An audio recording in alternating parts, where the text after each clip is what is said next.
During his lifetime, our Nathaniel Dett became one of the most successful black composers in American history.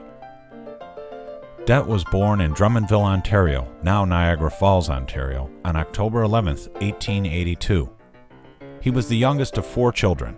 He studied piano at an early age, beginning formal piano lessons at age 5. Nathaniel Dett was born and brought up just a block from here, and his family were members of this chapel, the British Methodist Episcopal Church.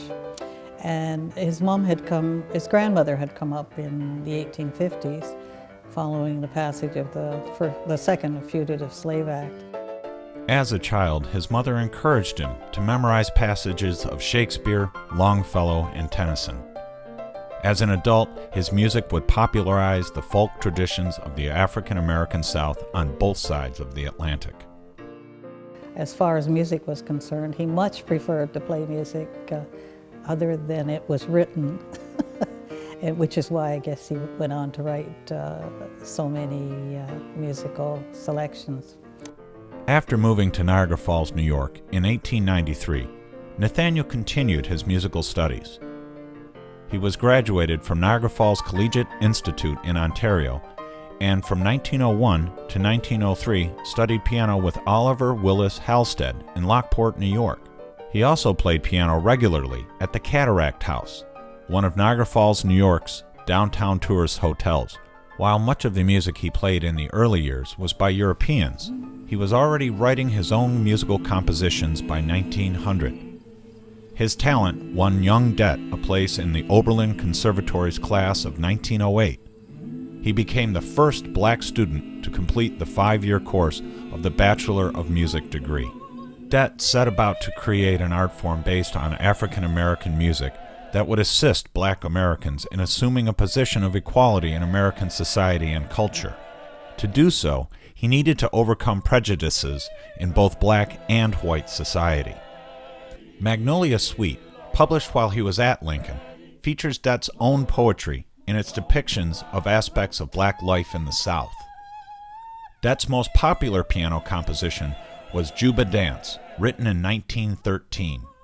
That same year, Dett began a career as director of music at Hampton Institute in Hampton, Virginia. By May 1914, Dett's most popular choral composition, entitled Listen to the Lambs, had been published. Dett was hitting his stride as World War I erupted in Europe.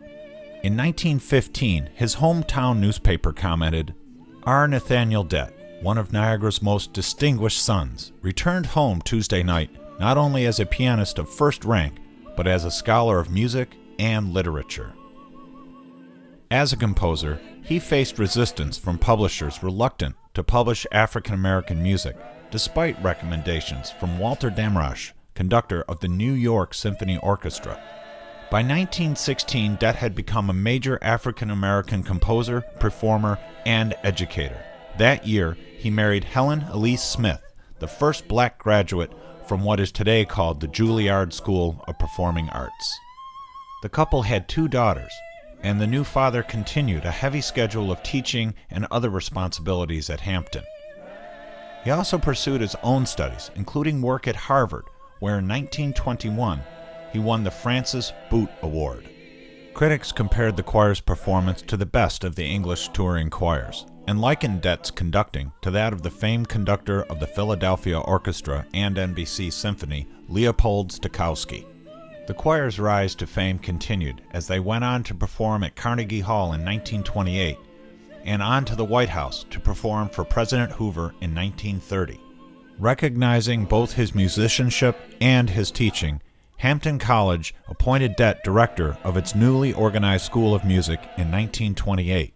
Just 2 years later, Hampton trustee George Foster Peabody, with additional support from John D. Rockefeller, conceived of the idea of sending the Hampton Institute Choir on a tour of England, France, and Germany as a form of musical diplomacy. Audiences enthusiastically received the choir in such venues as No. 10 Downing Street and the Royal Albert Hall. Then suddenly in 1931, Dett was asked to resign by Hampton's new president, Arthur Howe.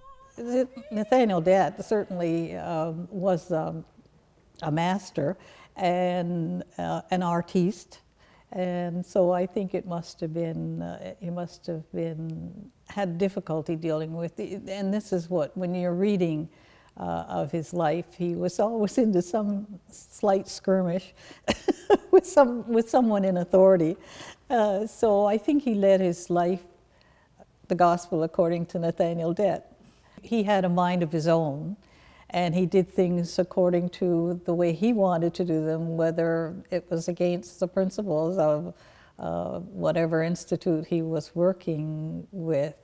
And yet at the same time, he was so successful in his ventures with his music and taking choirs.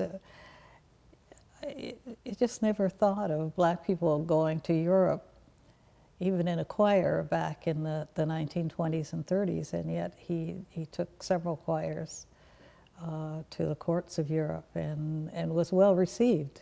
So you have to admire him, and yet you wonder, as an artiste, I guess the only thing you could say about him was, I guess, his personal dealings with people was very difficult.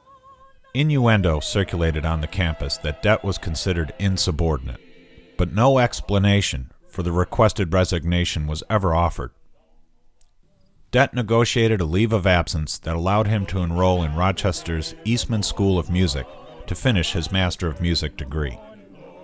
Despite this devastating setback, Dett continued to teach at a private studio in Rochester, New York, and directed the choir on a weekly NBC radio broadcast. He also wrote incidental music about the Underground Railroad and Frederick Douglass.